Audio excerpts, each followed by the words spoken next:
Steppenwolf is a dystopian new western made in Kazakhstan that has recently come up on my radar. I haven't seen many movies from Kazakhstan. In fact, before I watched this one here, I only saw one movie, even though I was actually born there. But I think Kazakh cinema is not exactly world famous. The first Kazakh movie I watched was the arthouse drama Revenge, which was a very unique and interesting take on revenge, showing a man who was born only to take revenge on the murderer of his sister, and the moral and philosophical ideas that follow that motif. Good depressing stuff, which also was shot in Russian, so I could understand what was said there. Steppenwolf seemed like it could have been depressing. In fact, I wanted to watch the movie because I heard how messed up the main characters are on a psychological level, and I was curious to hear a movie in Kazakh, even though I wouldn't understand a word most likely. But actually in the movie they talk a lot of Russian, I would say 70 to 80%, so I could understand some of the nuances that are not clearly delivered via the subtitles, as is often the case with Russian movies, with Russian or Russian-speaking movies. But let's talk about the movie itself. Taking place in a dystopian world, think of Mad Max or something that would take place between Mad Max 1 and Mad Max 2. We see a secluded police station. The cops bring in a man and he gets interrogated by the protagonist of the story, meaning he gets tortured. The interrogator is specialized in hands and puts the arrested man's hands into a fan.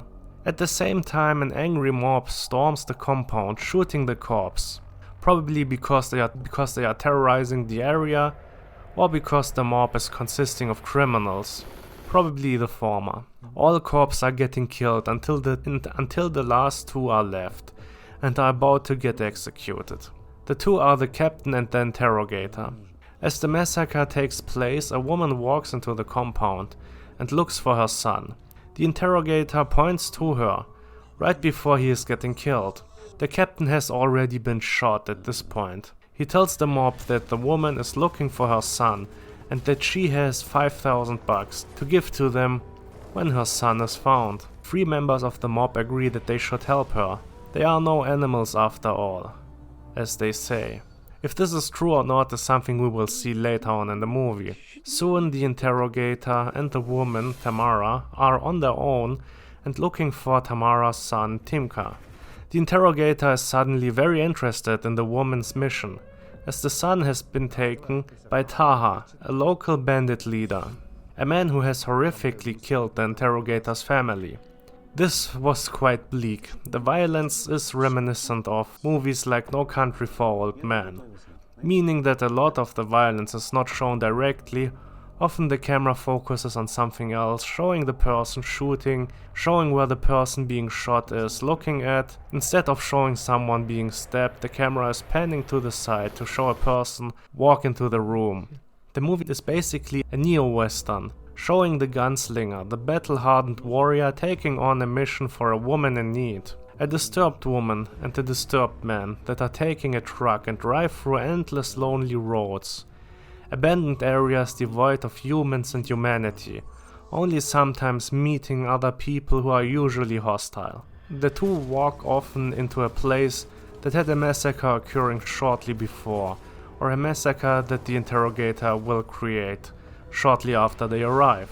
I did call the interrogator a protagonist, as he isn't a hero. There are no heroes in the world of Steppenwolf. There are only people who try to survive, often committing horrible acts of violence to do so.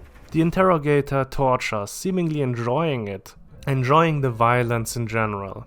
He dances, he mocks people he is about to kill or torture.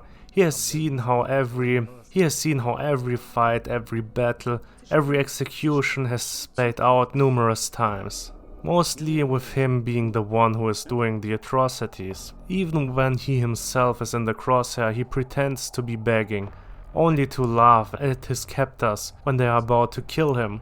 He is sick of it all and he doesn't care what will happen. He knows there's probably no way he comes out of this alive, so he shows how little he cares. He also is without hope, as we can see in the end. The woman is also disturbed. She is traumatized to the point of regressing to a childish mental state, or she is mentally challenged. We get glimpses of what these people are thinking, why they have become the way they are, without elaborating too much. We just get a hint what could have happened, and have to paint our own picture of these characters. It's interesting and leaves you with something to think about, speculate, and forming your own interpretation. The action is fine, there are no really spectacular set pieces like Mad Max, but it's more about the interrogator creating ambushes or killing people by catching them by surprise. There are a lot of scenes that are showing torture or people being basically executed. You don't see fair fights in this movie.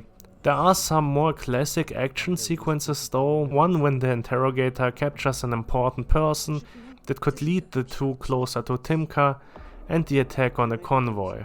It's mostly about the feel though. The vibe and the country of Kazakhstan is helping a lot in giving you that hopeless feeling.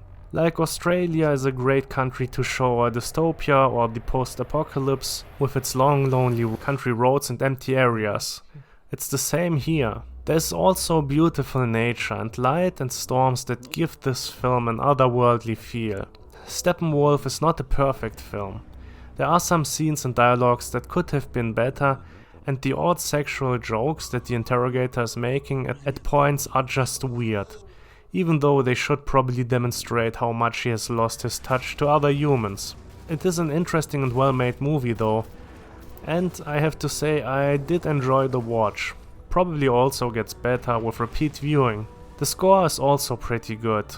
And with that said, I will give Steppenwolf, at least for now, a 7 out of 10. The director Adilkan Yazanov and main actor Berik Aitanov created another movie before, Goliath, feeling even more like a dystopian neo-western. The film follows a man who seemingly has mental issues, Arzu. A gang is controlling the area and attack people whenever they fear the slightest opposition. Eventually Arzu is working with the gang and becomes kind of friends with their leader Poshaev. But the gang eventually attacks Arzu as well and he fears for himself and his daughter. The police hire him to kill Poshaev, believing that he will not suspect Arzu. But will Arzu kill his probably only friend? Which side is he actually taking? Is he even taking sides? Goliath is an even slower movie, even more of a western. It takes quite a while to get to the point, and while there are things happening until we get to the showdown, there is quite little that is happening. It's not exactly an action-filled or thrilling film, there's no nail-biting suspense. It's just a couple of shootings until the final shooting happens, and sides are taken, betrays are happening and the bodies are counted. It's revenge. Sure, it's bitter, it's ice cold, but it could have been made better. It's surely not your run-of-the-mill revenge actioner, but just being different doesn't make a great movie. It's interesting, sure, but it just doesn't feel as refined as Steppenwolf, even though Steppenwolf also has some issues. Did I hate it? No, but it just feels like an earlier iteration of Steppenwolf, to a certain degree at times. But it's still at least worth a watch, and with the Steppenwolf Blu-ray that was recently released by Arrow, you get both movies and can compare them. I would recommend to watch Goliath first though, and then Steppenwolf, as you get to watch an improvement when you watch Steppenwolf later. As I said, it's not a bad movie, but it is slower than Steppenwolf. But it asks some interesting moral questions. And with that said, Goliath gets a 6 out of 10. Жестко поставила. А также Пашаев расстрелял Акима села Каратас. Ты этого же не убил. Неге сонша Пашаевға қарсы шыға бересіңдер, а? Убиваешь, как шакал со спины. Мне нравится. Ты думаешь, я беспредельщик? Пашаев, это порядок. Вас стелится так, чтобы съебаться с Каратаса, понял? Воздаянием за зло является равноценное зло. Не, ұрайын деп тұрсың ба не? Воистину Аллах не любит беззаконников. В Каратасе обстановка тотальная беспредела. Да, залить. Тебя убить! Вась, всегда везде одинаково. Только меня? 2 есть. 6. 7.